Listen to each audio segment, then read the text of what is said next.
Smokeless tobacco is a habit that's still a problem among young people. Like smoking, once you're hooked, it's hard to quit. TV6's Harry Lee explains the consequences in tonight's Your Health Matters.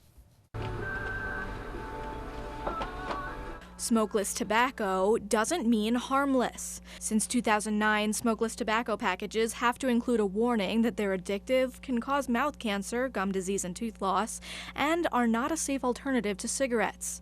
In fact, they may arguably be worse. When people talk about quitting smoking, they say it's the hardest thing they've ever done. Quitting chewing is even harder. And we think the reason for that might be that you have the nicotine exposed for longer periods of time. When you put a chew in, you have that in for several minutes versus a cigarette might only last a minute or two. But a steady percentage of young people are still using it. The CDC says 1 in 4 high schoolers have tried a tobacco product and 6% have tried smokeless tobacco.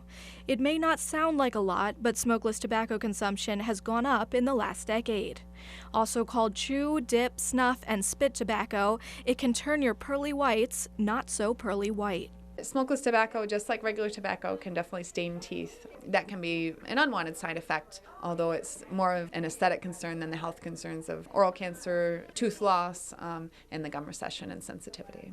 Those health concerns are just as ugly, and they start before the full cancer develops. And flaky and whitish. It's a different color, but even in earlier stages than that, your dentist can detect it. Experts say the longer you use smokeless tobacco, the higher chance you have of developing those symptoms. Chewing tobacco has long been associated with Major League Baseball, which still allows the practice. But several cities, including New York, Boston, Los Angeles, and Chicago, have said that smokeless tobacco is still dangerous and banned it at sporting venues. Harry Lee, TV6 News, Gwynn.